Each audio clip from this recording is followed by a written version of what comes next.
జమవగా సమయానికి కళ్ళెం వేసే కాలం వచ్చింది, ఆ స్వర్గానికి గొళ్ళెం తీసే మార్గం తెలిసింది.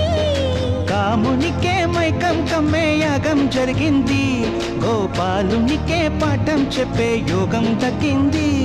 ఆ పాల పుంతని మలవేసి వరించే ఈ పూల పుంతలో పులకింతలు పుట్టించే నీ రసికతకే వేస్తా నా ఓటు, నా అలసటతో వేస్తా ఓటు.